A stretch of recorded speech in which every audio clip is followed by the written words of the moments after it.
Swami and I teamed up on this. We said, you guys are meeting right after lunch, and he's providing you like this amazing roadmap that he actually put in front of you.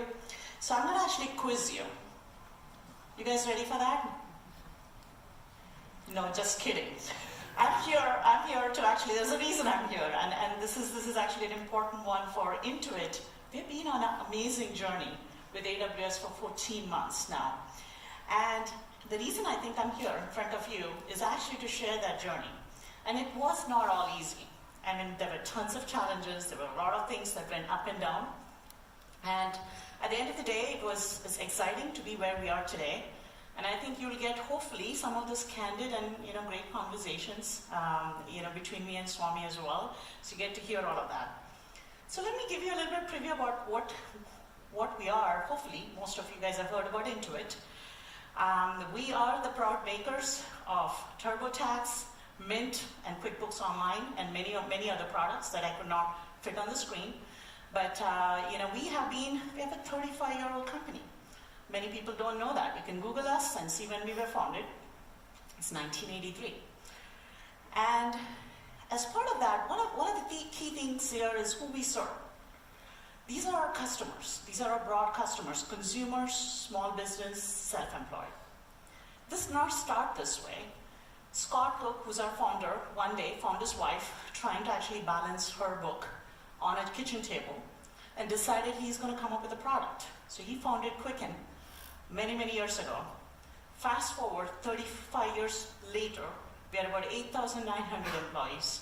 We have 50 million customers, and we are operating out of 70 markets. It's an amazing journey for us. But more than that, the small business one, and you're going to see a ton of examples around that, is actually a key segment for us. Because what small business does is 65% of net new jobs in the country are because of these small businesses. So it's an important segment for us. With that, our employees come in every day to power prosperity around the world. These are big words, but I can tell you, sometimes, some days feel like a challenge because of the fact that our baseline data that you see about our consumers, our small businesses, is pretty grim. It's not a great place, and I'll paint some of that picture here. This is not the data that you see from these sources that I have on the slide, but this is data that we see within what we collect from our users. Debts are increasing. So if you're a 45-year-old today, you have the same student loan that you had as a 27-year-old in 2004. People aren't saving. We have 44% of our consumers who cannot find $400 for an emergency. And then you have businesses that aren't thriving. Most of the businesses, 50% of our small businesses, go out of business in the first 5 years. That's not great stats to be, right? But the good news is many of these guys are sharing that data with us. They trust us with that data. And based on that, we think we have a huge opportunity to actually strive for the financial success and well-being with that data, and we can apply AI/ML to this. This was our sort of hypothesis leading into this.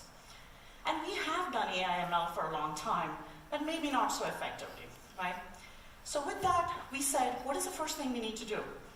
Let's go employ this amazing talent, expensive, hard to get, data scientists. We're going to bring them all in.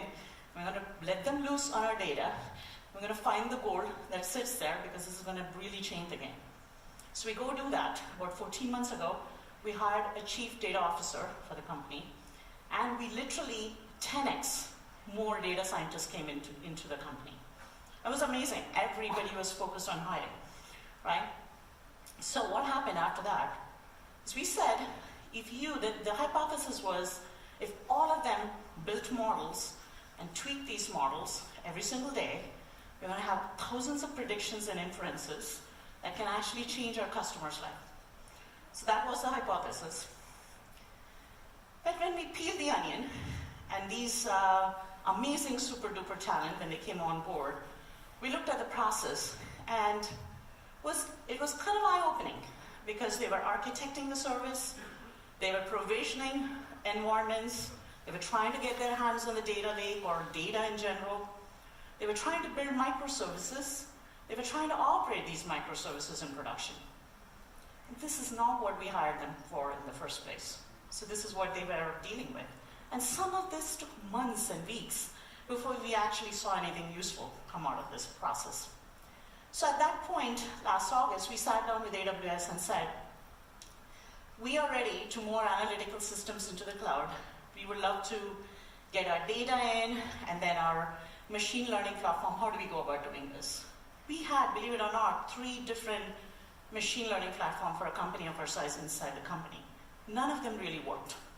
So it was an interesting journey for us. Lo and behold, right after we sort of made that decision in August, 4 months later, we were able to move about 2 petabytes of data into AWS. We got some of our, we were early adopters of SageMaker, so I hope the teams actually remember us. Sometimes we are painful as a customer, we push hard, but I hope we actually ended up coming together and building a product that you saw this week, which is actually fairly mature, and there's a ton of input that has gone into it. And many, many different facets. We are a security first company, so there's a ton of input that we provided from what we call as customer key management, custom key management. We talked about how do we take out risk from the system.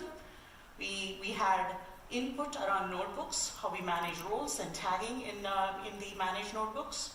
There's a ton of different inputs that came from the team. And to AWS's credit, I think the teams actually worked really well, rolled up their sleeves and really worked hard to get us to that sort of end point. Fast forward, SageMaker is going to be the place where this coming tax season, we're going to be running all the endpoints from SageMaker for all the models that are hosted for TurboTax, which is a huge achievement from where we started. Let's actually double click on what happened in the background. SageMaker, if you just look at the productivity that we measured, we had about 6 months. It used to take us 6 months to build a model, train, and deploy that in production. We were down to 1 week. And this is thanks to many of the one-click sort of processes that you saw this week. We were able to realize that, other than actually go and get our people focused on building a platform. So this is an amazing piece that we wanted to share. But I think beyond this, there were a lot of debates. When people come, when scientists come in, they work with different frameworks, they have their own algorithms, there's custom libraries they want to take.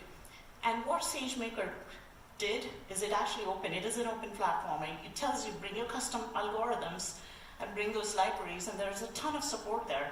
So that actually took away the debates, and people could actually focus on the outcome, which is a pretty big, significant step for us.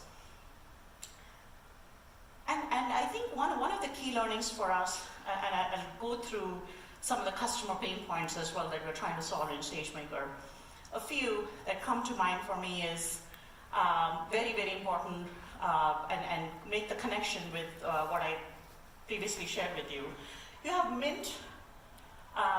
We built an overdraft prediction model here, and this is actually an amazing one because $15 billion in 2016 went towards late fee for overdraft.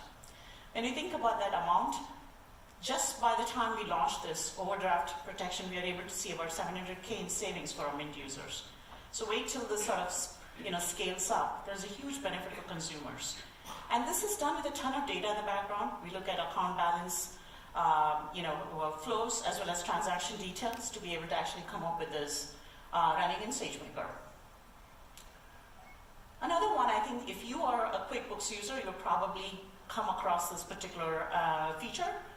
We try to save your time for you, as well as be able to get you ready for taxes. And the way we do that is we go through about 250 billion transactions per year, which are actually categorized for business or personal with 90% accuracy. And that's again, some of the models that we built within SageMaker. And we believe that it's about 70 million hours per year that we have saved for both QuickBooks users as well as Mint users, which is pretty phenomenal stats.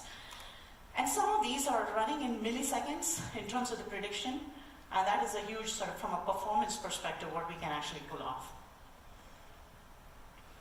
This is one we are in the process of moving this particular models into SaveMaker. I mean, look at it, this is QuickBooks Capital Funds. Many of you guys have probably also heard about the news that there's 26 billion data points behind this. And that is coming through QuickBooks, our books. It's coming from cash flow trends. It comes from things where you understand who you are as a business, some of the compatible businesses, your location, your life stage as a business. There's a ton of data that goes in. To be able to pull off something which is essentially, we have to date, we have funded about $200 million in terms of in funds or loans to folks who would have otherwise not gotten a traditional loan, which is a huge, huge, huge sort of help and assistance to the small businesses. So this is what we have. And our journey through this process was really interesting when I sit down and sort of think back around how we engage with AWS. I think one of the key things is having that sort of open dialogue with the teams. Being able to escalate quickly when things don't work, because we had a very, very short period of time. We wanted to get this going 6 months, and we're probably late by another 4 months. But that's the timeline we were looking for. And we also knew that we were actually one of the early adopters. So we definitely wanted to see some of our feature requests actually get incorporated, and the team did a great job around that.